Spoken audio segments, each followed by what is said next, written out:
ပျက်စီးစနာကိုဆေးပြင်းနဲ့လောက်ရတော့မှဆိုလို့ရှိရင်ပျော်စင်းနဲ့ရောရမလားဒါမှမဟုတ်ပေါင်းစင်းနဲ့ရောရမလားဆိုတာကိုဝေခွဲမရဖြစ်နေပြီလားဒါကိုမှဆက်မိမယ်ဆိုလို့ရှိရင်သပင်ကျိုးသွားနိုင်တယ်ဆိုတာကိုသိပါလား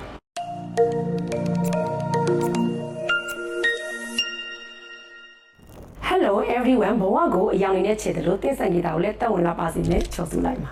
စတိုင်းနဲ့တိုင်းဒီလိုမျိုးကြုံမှုကြမှာပါသပင်ကအရန်ကိုပြတ်စီးနေတယ်ဒါပေမဲ့ကိုယ်မှရှိတဲ့ဆေးကကျမဆန္ဒနဲ့ထုတ်ထားတဲ့ဆေးပြင်းဖြစ်နေတဲ့အခါမှာအဲ့ဒီဆေးကိုအားပြော့သွားအောင်ပျော်စင်းနဲ့ရောရမလားဒါမှမဟုတ်ပေါင်းစင်းနဲ့ရောရမလားဆိုတာကိုဝေခွဲမြဖြစ်တတ်ကြပါတယ်ဒီနေ့မှာတော့ professional တယောက်အနေနဲ့ပင်ဟာကအကောင်းဆုံးဖြစ်နေတယ်ဆိုတာကိုလက်တွေ့ပြတိုင်ရှင်းပြပြီးတော့မှာပဲဖြစ်ပါတယ်တကယ်တော့ပြော့စေရောပေါင်းစေရောဟာဆေးရဲ့ပြင်အောင်ကိုရှော့ချပေးနိုင်တာချင်းတူပါတယ်ဒါပေမဲ့ရရှိရမယ့်ရလကတော့လုံးဝမတူနိုင်ပါဘူးနော်အရင်ဆုံးပေါင်းစည်းတဲ့ရုပ်တဲ့အကြောင်းကိုပြောကြရအောင်ပေါင်းစည်းကဆန္ဒအတွက်လိုအပ်တဲ့ပရိုတိန်းနဲ့အာဟာရဓာတ်တွေကိုဖြည့်ပြဖြစ်တဲ့အကြောင်းမို့လို့ဆေးရဲကိုပေါင်းစည်းထည့်လိုက်လို့ရှိရင်ဆန္ဒကိုအာဟာရကျွေးရင်ဆေးသွင်းပေးလို့ဖြစ်တဲ့အတွက်ဆေးရသွားတဲ့ခါမှာလည်းသပင်ကချစ်ချစ်လေးနဲ့အီအီလေးဖြစ်နေမှာပါ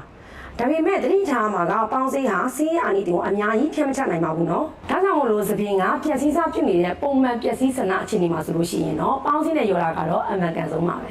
ကဲအခုကတော့ပျော်စည်းလဲပါသပင်ကအရင်ကိုပြက်စီးလို့ဆိုလိုက်တာနဲ့အရင်ကိုပျော်ဖက်နေပြီသပင်ကဘလိထုတ်ထားတာများလို့ဆေးကျုံးတော့မဲ့အခြေအနေမှာဆိုလို့ရှိရင်တော့ကျမကပျော်စင်းတဲ့ရုပ်ကိုအကြံပြုချင်ပါတယ်။ဘာလို့လဲဆိုတော့ပျော်စင်းမှာပါတဲ့ pH level နဲ့ဖျောင်းဓာတ်တွေကဆေးရဲ့ပြင်အောင်ချက်ချင်းချက်ချပေးနိုင်လို့ပဲဖြစ်ပါတယ်။သပင်ကျွမ်းမသွားအောင်ကာကွယ်ပေးနိုင်တဲ့နေရာမှာတော့ပျော်စင်းကပူပြီးတော့မှအစွမ်းထပ်ပါတယ်။ဒါပေမဲ့တစ်ခုတော့ရှိပါတယ်။ပျော်စင်းနဲ့ရောရင်ဆေးရဲ့ပြင်အောင်ကောင်းကောင်းထိနိုင်ပေမဲ့ဆေးရသွားတဲ့အခါမှာတော့သပင်ကအာဟာရမရှိလို့နည်းနည်းတော့နူးအီးဖြစ်ပြီးတော့မှကြံခဲ့ပါလိမ့်မယ်။